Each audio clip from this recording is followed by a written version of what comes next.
सूर्य भगवान के सारे हमारे बीच में मुकेश एंटरटेनमेंट भी उपस्थित है।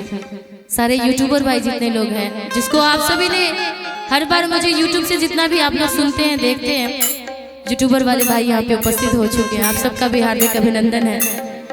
थोड़ा थोड़ा कैमरा आप लोग इधर भी दिखाते रहिएगा, क्योंकि ये जो यूट्यूब पर जब चढ़ता है ना, आप लोग 50-50 मिलियन 500 मिलियन व्यूज आप लोग देते हैं, तो जो भी इधर जो बैठे हैं आप लोग भी इस यूट्यूब पर आ जाएंगे तो बड़ा अच्छा रहता है कि हमेशा देखते हैं हम लोग। साल भर बाद उम्र बढ़ जाती है, कभी लोग दुबले हो जाते तो कभी मोटे हो जाते हैं। आज के समय में लोग दुबला कम मोटा ज्यादा हो रहा है ना जी, पता नहीं कैसे, लेकिन कहना है क्या।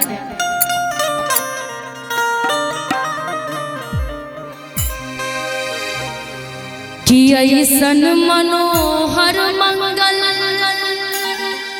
की मूरत सुहावन सुंदर, की सूरत सुहावन सुंदर, की सूरत नु हो।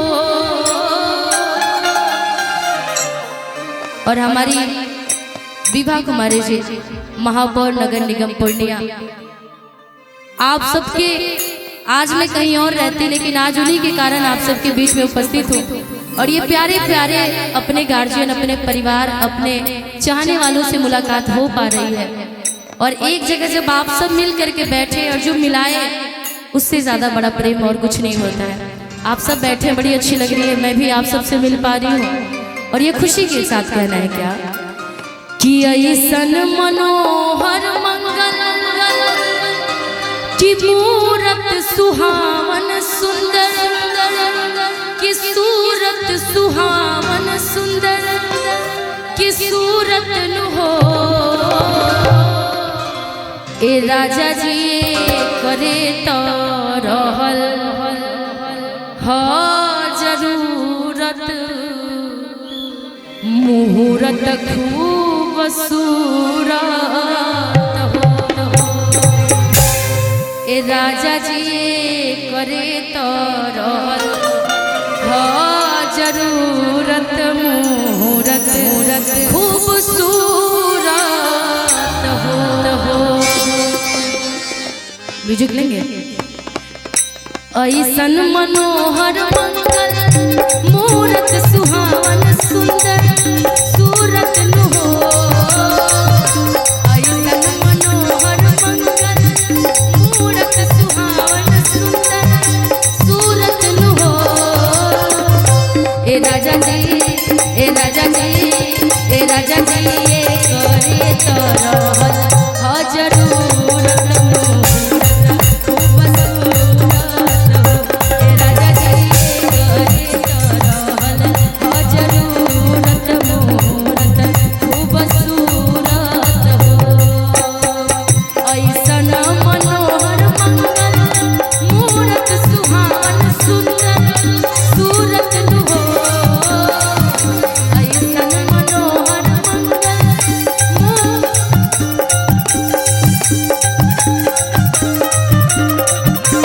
राजा जी, ए राजा जी करे तो रहल हो जरूरत, खूब सूरत हो। ए राजा जी करे तो रहल हो जरूरत।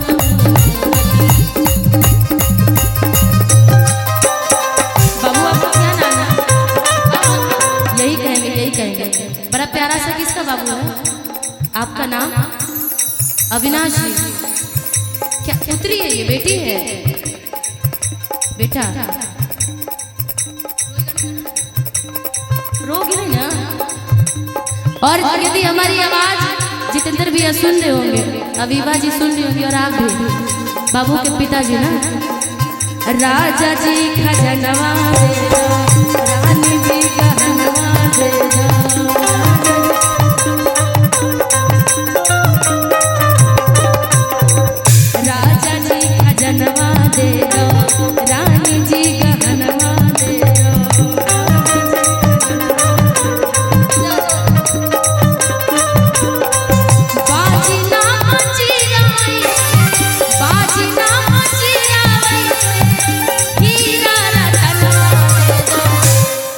खजानवा मतलब कौन कौन समझता है खजाना के किसको कहा जाता है? कोई नहीं समझता जी। हीरा रतन समझते हैं आप लोग? हीरा तो समझ जाएंगे, सोना चांदी को कहते होंगे। खजानवा मतलब पैसा होता है। ये गाना सोहर है, हम चाहेंगे बाबू के पिताजी इधर आइएगा, बबुआ के पिताजी। खजानवा का मतलब पैसा होता है। हम आपसे बाबू के लिए मांग रहे हैं।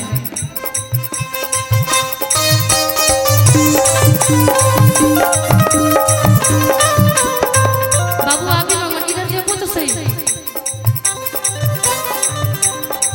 आजकल के बच्चे ना अपने पिताजी और माँ का ज्यादा साथ देने वाले हैं, दुनिया से कोई मतलब नहीं। राजा जी खजानवा दे दो, रानी जी गहनवा दे दो,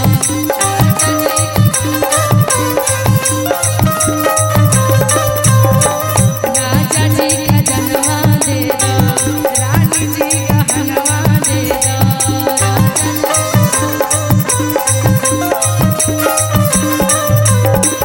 बाजी ना जीरा वैसे, बाजी ना जीरा वैसे, हीरा रतनवा दे दो, राजा जी खजानवा दे दो, रानी जी गहनवा दे दो, राजा जी खजानवा।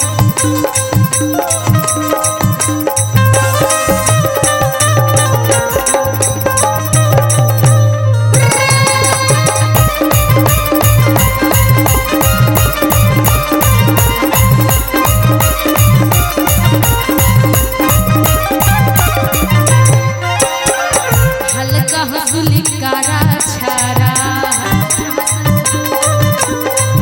बाजू बंद झुमका डारा। हल्का हंसुली कारा छारा, बाजू बंद झुमका डारा।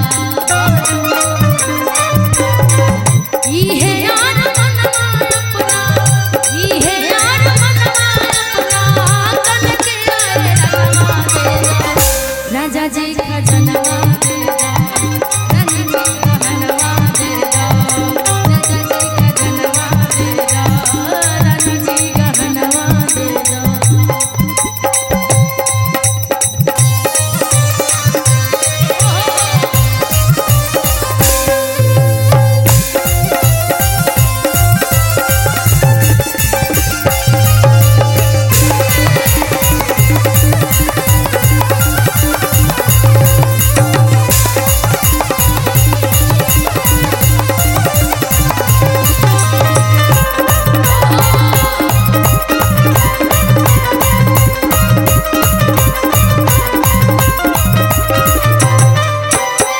और धीरे धीरे हमारे बीच में कैमरा वाले भाई और भी बढ़ गए हैं, तो आप सबका भी फिर से हार्दिक अभिनंदन, स्वागत है। पाँव के पाए जनिया दे दो, कमर कर धनिया दे दो, पाँव के पाए जनिया दे दो, कमर कर धनिया दे दो, पाँव के पाए जनिया दे दो, कमर कर धनिया। ये है यार मनवा अपना,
राहत पर आए, ये देख करके मन बड़ो खुश होता है कि आज आप सबके बीच में ये प्यार, ये स्नेह जितेंद्र भैया और विभा जी के माध्यम से देखने को मिल रहा है। लेकिन हम कलाकार जब ये खुशी की माहौल में, पूरे म्यूजिशियन टीम, पूरे कलाकार दासिया भी कहती हैं क्या, हमारा तो कुछ ना चाहे, ये इच्छा मनवा माही, हमारा तो कुछ ना चाहे, ये इच्छा मनवा माही, ये याद मनवा अपना, ये याद मनवा अपना, गोदी के ललनवा, कि ये याद मनवा कि अरे गोदी के ललनवा दे दी।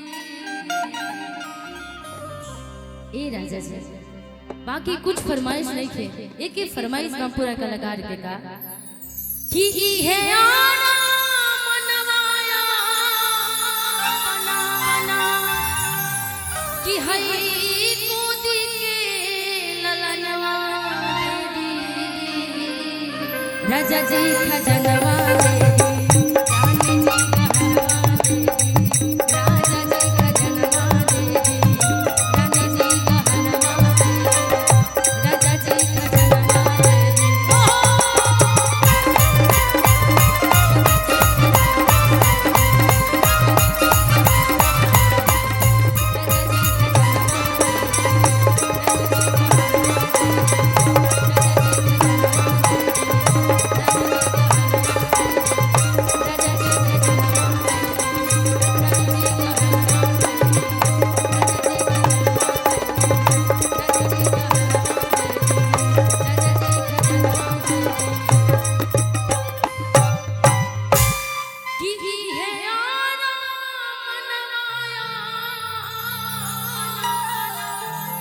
कि अरे गोदी के ललनवा दे दी,